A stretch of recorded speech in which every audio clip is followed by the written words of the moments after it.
مناع بيلعب الكوره من خلف المدافعين على طول. الكره مؤمن حسن، مؤمن بيلعب الكره عرضيه خطيره عند صامويل، خطيره جوه الجون، خطيره وعملها بقول لحضراتكم صامويل اموتو بيلعب اسيست، ولا احلى ولا اروع من كده. عبد الله الرويني ما يرفضش الهديه.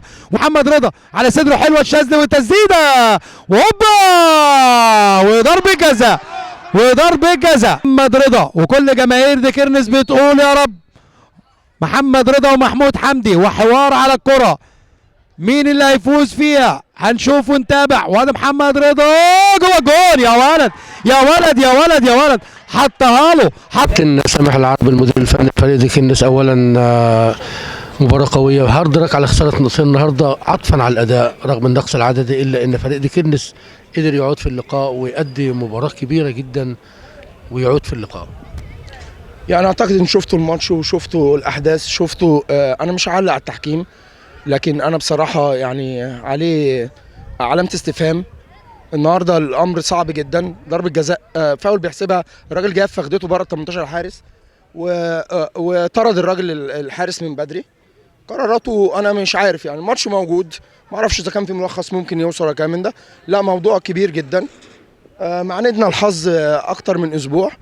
اداء انا راضي جدا عن اللعيبه، احنا بنلعب اكتر من 70 دقيقه تقريبا، 10 لعيبه واحنا مغلوبين 1-0، بدنا نرجع وكنا احنا الاخطر، لكن غايب عننا التوفيق. ايه السبب انا برضو مش عارف، لكن اللعيبه انا بشكرها جدا، كافحوا النهارده بشكل كبير جدا، واعتقد يعني مباراه عملوا جيم كبير. متصدر الماليه بالسكواد بتاعه، احنا بقالنا ماتشين ثلاثه عندنا 19 لاعب في السكور، هم دول موجودين عندنا. عندنا لعيبه صغيره 2004 2003 نص السكور بتاعنا تقريبا. ظروف ما حدش عارف الظروف ايه اللي حاصله. اتمنى ان شاء الله ان الفتره الجايه ان شاء الله يحصل تعديل باذن الله تعالى النهارده، لكن رغم النقص العدد النهارده قدرتوا تقدموا مباراه قويه وتعودوا في اللقاء رغم التاخر بهدف لا شيء.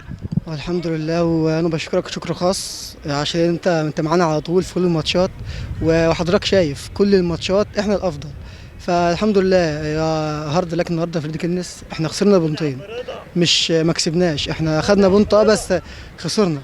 احنا كان املنا ناخد 3 بنط حتى واحنا ناقصين، حضرتك شفت احنا كنا الافضل واحنا ضيعنا كتير، فالحمد لله. وان شاء الله اللي جاي لسه قدامنا 10 ماتشات نعوض فيهم، وده مش مكان ديكيرنس، فان شاء الله ربنا يكرم في اللي جاي ويبقى التوفيق حليفنا ان شاء الله. اهم حاجه التوفيق حليفنا، والله بنتعب في التمرين وبنتعب في الماتشات والكابتن بيتعب، بس توفيق الحمد لله، ربنا يكرم ان شاء الله في اللي جاي.